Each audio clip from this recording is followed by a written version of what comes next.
when your amygdala is set off, then you're under threat, right? There's saber-toothed tigers everywhere. So I think gratitude is a wonderful way to calm down your nervous system, to slow your heart rate. We found that when people, 10 minutes a day for 4 days, traded anger, frustration, fear, all those limited emotions for gratitude, that their immune system improved by 50%. They made immunoglobulins that made their body stronger. You know, when you're in a relationship sometimes and you do all these sweet things for each other, and then sometimes they can start to become regular. You know, these acts of love start to just become routine. You don't really recognize them or give them the energy anymore.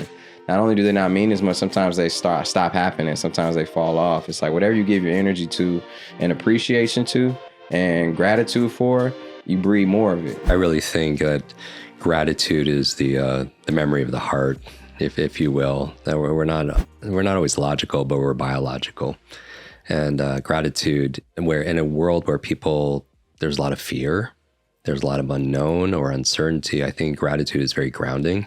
It calms your nervous system. For me, it's a way of getting to that parasympathetic rest and digest where I could restore better. Sometimes when we're in fight or flight, we don't make the best decisions, right? We're stuck in talking about the brain kind of in our survival brain, and it holds you hostage from your executive functioning, your problem solving, your ability to be creative, your ability to vision new things. Because when your amygdala is set off, then you're under threat, right? There's saber-toothed tigers everywhere. So I think gratitude is a wonderful way to calm down your nervous system, to slow your heart rate also as well. And, and the simple exercise I do to be more grateful is something like, if you want to feel wealthy, count all the things you have in your life that money can't buy. You know, if you're blessed to have any of your senses, like, what would there be any price you would take to be able to give that away, or what if the only things you had tomorrow is another mental experiment. What if the only things you had in your life tomorrow were the things you express gratitude for today? And it just lands different. Yeah. Right. And that the expression is what's important. You can't just like mentally, oh yeah, I'm glad I have a place to live and a job and people in my life. But when you feel it just changes. So do you have some kind of gratitude practice yourself, or prayer, or like at the dining table, or what does that look like? Of course, that's how I start off my meditation. After I do, maybe do some breath of fire, maybe, just do some kind of breath work, then I'll sit for a bit. But once I get into more active versions of it, gratitude is the first thing. Been doing that for many, many years. And as a family, whenever we sit down to eat a meal together, we go around and share 3 things that we're grateful for from that day. And we've been doing that for years as well. And truly, especially when you're dealing with a negative feeling, situation, emotion, gratitude is it's like an antidote for so many things that we deem to be negative. It's just like an instant perspective shift. And it's like a muscle though too. Sometimes being able to tune into that gratitude station can be a little bit difficult if we haven't trained ourselves, but it can really help to pull us out, reframe. And also, as far as that family context, it's like it's a unifier. It gets us talking, gets us thinking, and starting to also search through the day unconsciously for things to be grateful for, because we know we're going to be talking about it later. It's just so many.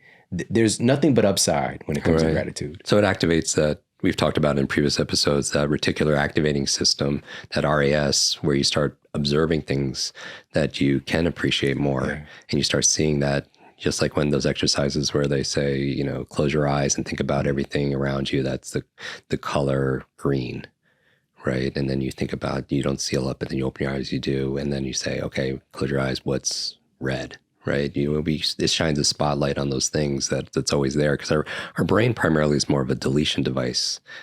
Because if we let everything in, we'd be overloaded and overwhelmed.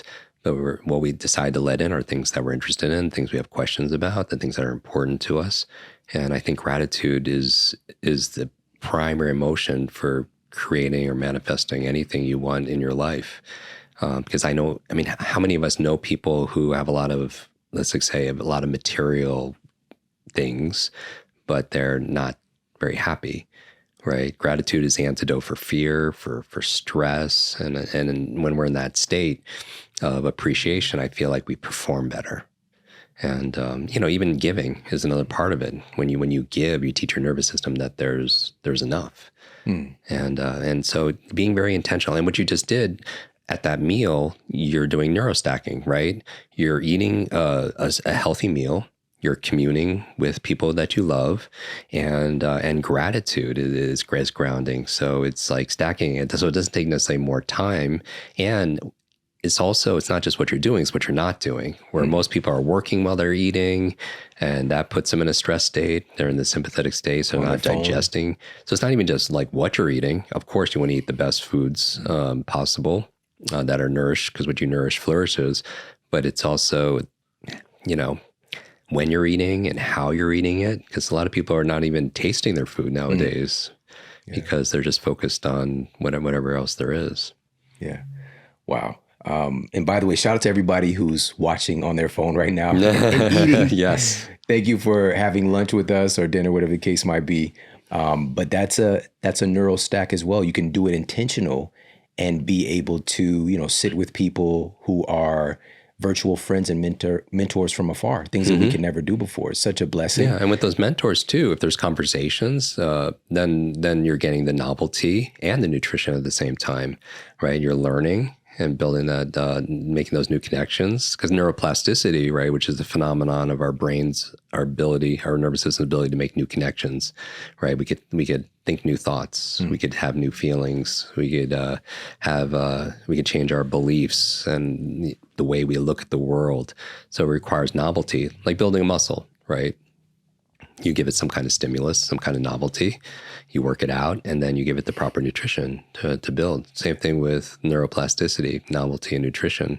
So having great discussions around meals is you're getting your nutrition while you're getting the novelty of new ideas. So you're feeding your mind and your body. For me, I realize, you think you have all these goals, and I've done vision boards. I have vision boards. I do all of these things, and sometimes I manifest things on them. Sometimes I don't. Sometimes they'll come around years later and I'll be like, oh yeah, that was on there. Like, but it all happens on God's time, one. And two, you have to realize and pat yourself on the back for all the manifestations and all the things you are doing, even if it's on a small level.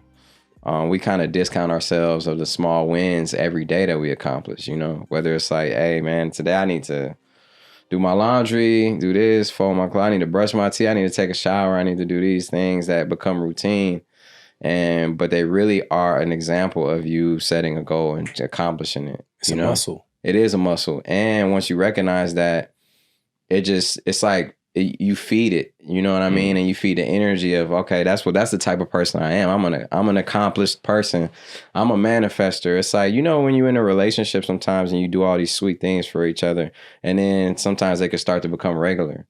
These acts of love start to just become routine. You don't really recognize them or give them the energy anymore. And not only do they not mean as much, sometimes they stop happening. Sometimes they fall off. It's like whatever you give your energy to and appreciation to and gratitude for, you breed more of it. It's the simple recipe of success. And one of the key parts of manifestation that I learned is to be thankful for all your wins and to celebrate them in your own way.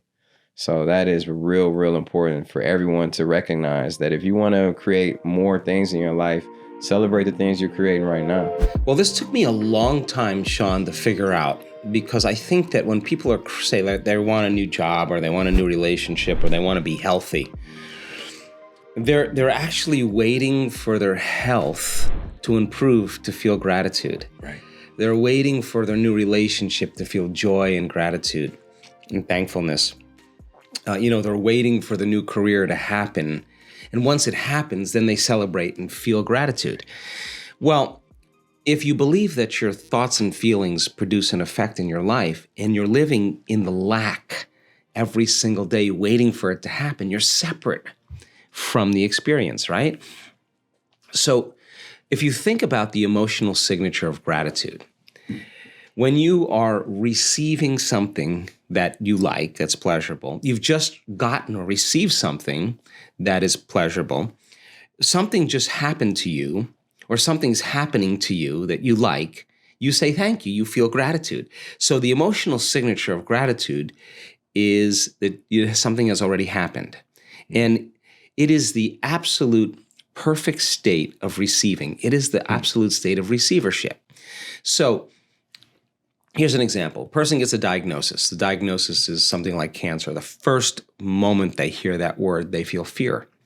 They feel a change in their internal state, and they pay attention to what the doctor says. They take a snapshot, and they create that memory. They remember the moment the doctor said that. So now they're in fear, they're scared, and they're going to think positively, or they'll say, I'm going to beat this thing. Well, if they're feeling fear, they can only accept, believe, and surrender to the thoughts equal to their emotional state. That fear thoughts will be the only ones that will make it in there. Now, if the person changes fear to gratitude, as an example, and they really start training their heart, we can measure when a person feels gratitude, what happens to their heart. Their heart gets regulated. It starts beating more coherently. It starts increasing energy to the brain. It starts creating an ambient field around the body. This is when your heart starts working for you. That when a person starts feeling gratitude, then the emotional signature in the body is that something's happening to them, or something's just happened to them. So if you're in a state of gratitude, you're in a state of receiving, then the thoughts that you think will make it to the body and program the autonomic nervous system into a different destiny. So just in 4 days, we found that when people, 10 minutes a day, for 4 days, traded anger, frustration, fear, all those limited emotions for gratitude, that their immune system improved by 50%. They made immunoglobulins that made their body stronger. Now if a pharmaceutical company had a drug that could strengthen immunoglobulin A in your body, it would be on every television commercial during the news. And yet your nervous system's the greatest pharmacist there is. So then your body is objective. It's your unconscious mind. It doesn't know the difference between a real life experience that creates an emotion and the emotion that you're creating by thought alone. So if your body is feeling gratitude, it's believing that something's happening to you. So in the beginning you go, well, I'm going to try gratitude. And then you think, well, this feels really weird. Why would I give gratitude until it happens? Well, because that's how you've been hypnotized. You've been programmed that way. But what if you change it around? The moment you feel gratitude, your healing begins. The moment you feel grateful for your life is going to change. Now you're causing an effect. So we have to embrace the emotion before it happens. Now, why? Well, let's just say you just did a great meditation and your heart is blown wide open and you feel grateful for life. Or you're connected to the emotions of your new career, your new job, your new life. If you're feeling the feeling that your new life has already happened, you wouldn't be looking for it any longer. You would be feeling like it's already happened. So you wouldn't look and be separate from it. You would feel connected to it. And then if you lost it and you started feeling angry because of traffic, I'd say, oh my God, you're back to the unconscious program again of allowing something outside of you to control your feelings and thoughts. You're back to that victimization program. So then when you start playing this game and you catch yourself and you self-correct and you get back into gratitude and feeling it, then your body is no longer preoccupied of when it's going to happen or where it's going to happen. If you feel it, it feels like it's already happened. So that's the moment you're no longer separate from it. That's the moment you start drawing or magnetizing experiences to you. It's not just the thought of gratitude, it's feeling. You got to make it visceral. Yeah. And we actually use HRV monitors. We put heart rate monitors on people. We study them for 24 hours. We want to know if they're actually doing it. And we have great results. People could actually sustain that state for over 45 minutes. It's just a skill. Now, why is that important? Because in their life, they should be able to do it with their eyes open. That's the game, right? Yeah. Practice with your eyes closed because you don't want to be distracted. Right. Get good at it. Stand in line, sit in traffic, listen to your best friend complain, and you stay in gratitude. You're doing something really well. You're self-regulating. Yeah. So much of our attention's on our outer environment, and we want to put a little bit more attention on our inner environment. And we want to create that coherence between the outer world and our inner world. That's when we start to master things. Absolutely, yeah. We want to be able to mediate our emotions, because I think it's so easy, again, to get trapped in those old patterns if you don't catch it. And like you can decide how you want to feel in that moment, rather than being just a victim to circumstance. There you go. And listen, I react. We all react. Yeah. But the question is, how long are you going to react? Because those chemicals really last 90 seconds to 2 minutes. Yeah. After that, you're faking it.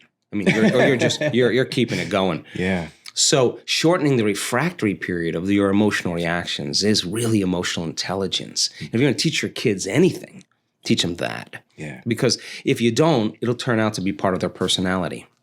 And they got to work really hard the rest of their life to not be angry or to have a short temper or to be impatient. And I think that people who self-regulate, who mediate in that way internally, are just generally happier people. The emotional well-being and happiness literature are really fascinating and clear. And if we're directly seeking happiness, we probably won't find it. And those are some of the people who are most unhappy. If we are waiting to be happy until something happens, we reach this goal, or we get this, we achieve this, that is also not a good formula for happiness. And it turns out that when we can see things right in front of us that we're grateful for or that make us happy, when we can notice them and appreciate them and savor them, that brings daily happiness. And so we can use that. We can use that when we wake up. We can use that when we go to bed. Just asking, or you can use it at the dinner table. Is there something that happened better than you expected today? Is there something you're grateful for? Is there, waking up and just asking, what am I looking forward to? What gives me meaning today? And it can be the small things, making someone smile, doing something kind, accomplishing something that, fits into your North Star. It's accessible to all of us. It's just a matter of asking ourselves and noticing. And it's those nudges, those bookends to the day that are helpful to both set us up for a positive trajectory instead of like believe me, I do this, waking up with a to-do list and adrenaline. It's like, just wait a minute and let's have a positive boost of emotion and energy. And that's like the opposite of that, getting on high battery mode and burning up energy and feeling exhausted, because that joy is energy. It's energizing, especially when it's in dialogue with someone else. Wow. And again, we have this accessible to us at all times. And we don't have to try to proactively do that all day, but if we can just bookend our day, start our day with that, a dose of joy, end our day with a dose of joy. It's another thing that's a part of the stress prescription for a reason. It makes us more resilient. Exactly. And if you can't think of things, we can ask ourselves in a gentle way and brainstorm answers and ask again if we can't think of anything, but what brings you joy? What brings you joy over and over? And it's those little things that we'll think of that we maybe haven't noticed. Pets come up often, coffee, a hug in the morning, all these little things that really are love, really are meaningful. And same with vitality. What brings you vitality? What drains your battery? What people, what situations, and what energizes you? Those are some clues. Every day, I start the day with, today is going to be a great day. It's on the top of my to-do list. And that way I'm like, well, what am I looking forward to today, rather than I have to get through this day. When I go to bed every night, I say a prayer, and then I go, what went well today? And that's my favorite happiness strategy, because it's like a treasure hunt where I start at the beginning of the day and I just look for what went well. And the bad things will pop up and I'm like, it's not the point right now. What went well? And I even look for the micro moments of happiness. What's the smallest thing that happened today that made me happy? And I love that so much. And I remember, and I think you and I talked about this last time I was on, about 2 years ago, my dad died, and he died of COVID, and it was terrible. And it was an awful day. And when I went to bed that night, I went, what went well today? Because it's my habit, right? Your brain does what you've done. And, initially I'm like, really, today? But it's my habit. And I thought about an interaction between the police officer and my mother. And it was so funny. And then I thought about all the texts I'd gotten from my friends and how loved I felt. And then I thought about holding my father's hand before they took him away. And it was so soft. And then I went to sleep. And you have to build these habits, because even though I grieved for him, still miss him, I went to sleep. And if you want to get over grief, you have to sleep, right? I mean, you would agree with me on that. And it's these little tiny exercises looking for the micro moments of happiness. I have another fun exercise where write down the 20th happiest moments of your life. Actually had one happen last May. The Canadian Association of Nuclear Medicine. So my work has been very controversial. I've gotten no end of grief from my colleagues. But last May, the Canadian Association of Nuclear Medicine wrote new procedure guidelines for SPECT as if I wrote them. And of the 10 authors, 5 of them were my students. So happy. Wow.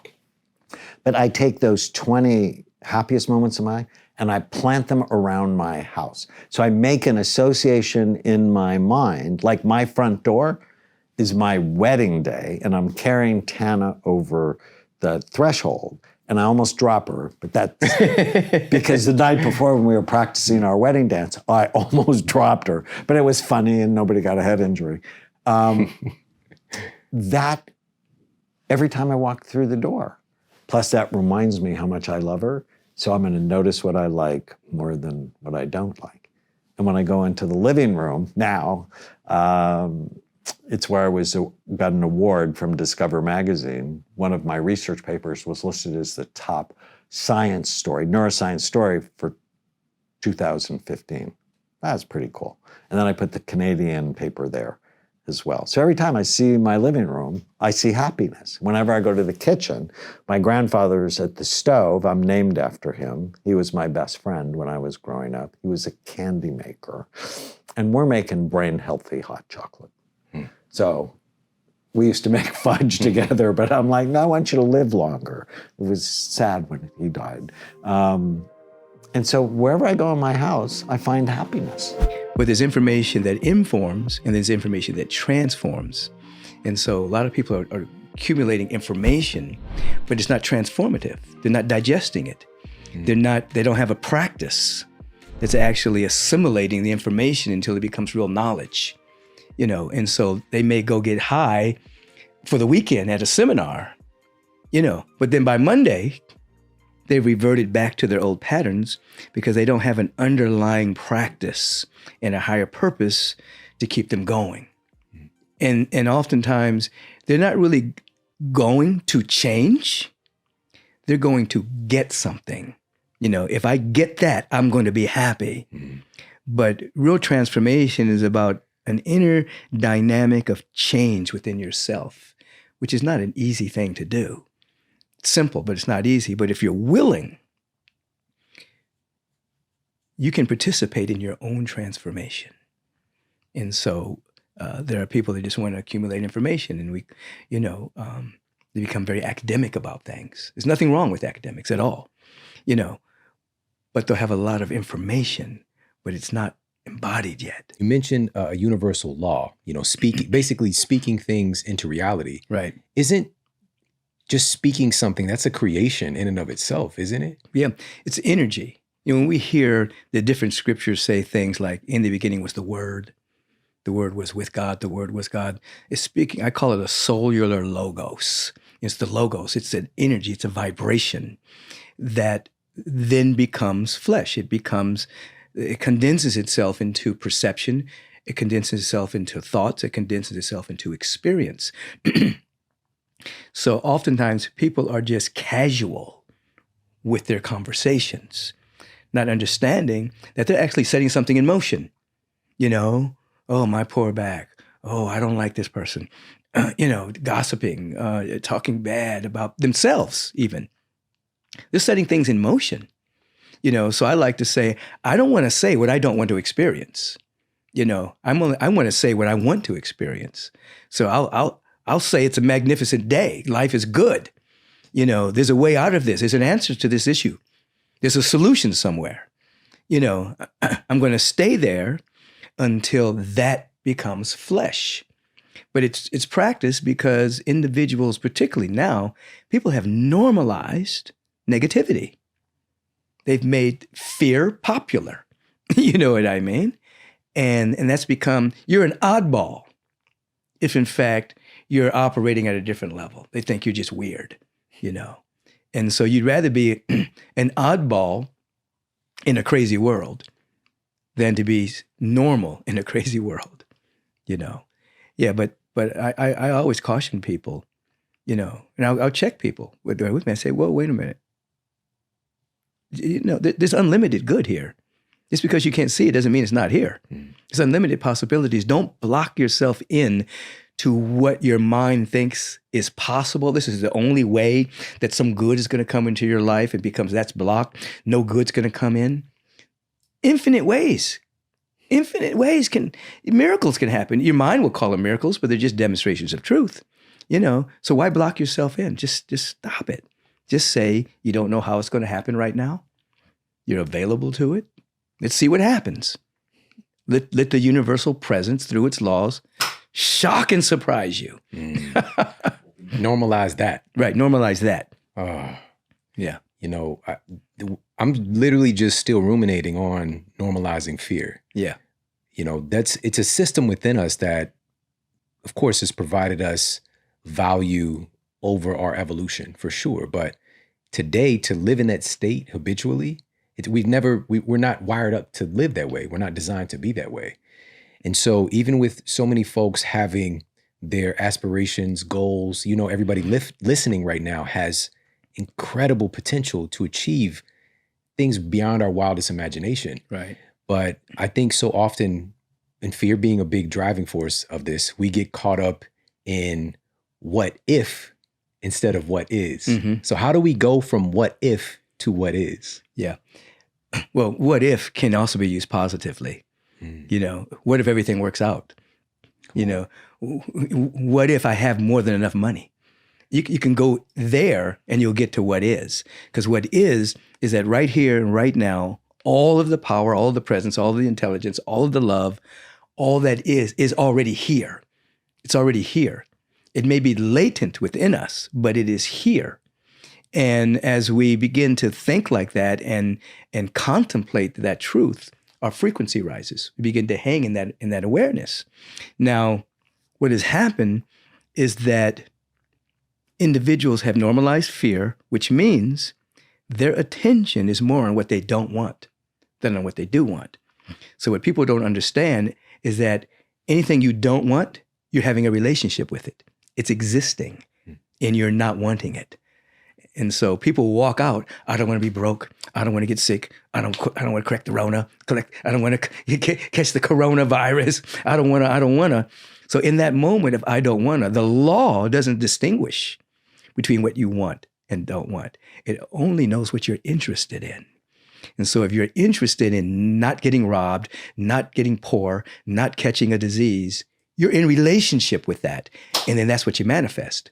Now, you may not manifest that exactly, but your body temple doesn't know the difference. You'll still produce toxic chemicals, immediate toxic chemicals, create the condition for disease. So I teach people, you get what you want or don't want. The law doesn't differentiate. So stop placing all of your attention on what you don't want to happen and begin to place your attention on what you like to see unfold in your life. Begin to describe it. You know, the law says, you don't describe what you see what you describe. So if you're living in an accurate description of possibility, then the law starts to bring that into manifestation, you see. And now most people should be taught this in elementary school. Yeah. You know, but instead, you know, we have the nefarious forces that keep people in fear, you know, and keeping them all pumped up about what to be afraid of next. Oh, the Russians. Oh, Corona. Oh, aliens. Oh, whatever it is. People are nervous. You know, we're not meant to be like that. We are an absolute reflection of the entire cosmos. What do we have to be afraid of? So there's no loss in the cosmic scheme, but everybody they've allowed themselves to shrink into being a little old something. And then they normalize their fear. You know, Shakespeare said, a coward dies 1,000 deaths. Constantly, even before anything even happens. They've rehearsed all the negative stuff. You know, it's not funny, but it is kind of a comedy, you know, what human beings do to themselves. I love this so much. This is what I wanted to ask you about this today. I wanted to ask you about the comedy of life and the sickness that we can get caught in of taking life too seriously, of taking everything so seriously. Right. So let's talk a little bit about that. Well, first of all, there's nothing serious going on in the universe. Nothing at all. The universe is a big explosion of joy and ecstasy and bliss. Okay. So if you got to stretch your perception a little bit. There's no such thing as death. And there's no such thing as loss. Okay. Yeah, you're going to exit a body temple when it's your time. In the world of the phenomena, you know, things come, things go. We don't deny that. But there's nothing serious happening. So since there's nothing serious happening, what is happening? What's happening is the universal presence and all of its creation is continuing to expand, to reveal the infinite nature. So that means you get to play. It's our time to play in this, you know. Now we create seriousness, you know, NBA championships going on. We create a serious time crunch. Time doesn't really exist, but we play with it. Okay, we only have this many minutes. And when the end of the game, whoever has more points, they win. The other person loses. Oh, that's serious. It's not really. You know, we call it a consistent irrelevancy. You know what I mean? It's irrelevant. Yeah. It's consistent. It's fun. At the end of the day, you know, it's a social agreement. We all truly we just made that up. We just make it up. It's all made up. Yeah. Wow. It's so the idea is that we are here as joy babies. You know, we have to tap into that joy. And the thing about it is, when you move into conscious joy and gratitude, now you may have heard this from your mom, you know, and it probably spans all cultures. Yeah, our parents saying to us, you know, if you don't stop crying, I'm gonna give you something to cry about. It's pretty common, right? I've gotten that one. Yeah. The universe says, if you don't stop being grateful, I'm gonna give you something to be grateful for. It's the same law. You know, I like that. So as you lift your attention to being grateful for anything, for the next breath you're about to take, the next beating of your heart, then the universe will find something that matches that field. And it will shock you because it will come outside of your present perception. You know, we have a perception of life, and then in this perception, we want this, we want that to be happy, we want that to be happy. We don't know, it's all of this exists. But if you go into the feeling of gratitude, then all of this opens up for you. And this is when you're surprised by things. You meet the person you were supposed to meet. You didn't even know that person existed, but that's the person you needed to meet to go to the next level of your unfoldment. Opportunities show up, possibilities show up that you didn't even know existed just because you're in the feeling tone of possibility.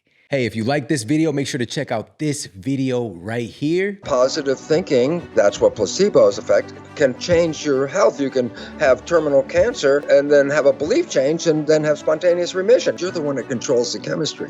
You don't need the drug. What healed you? And the answer was simply your belief.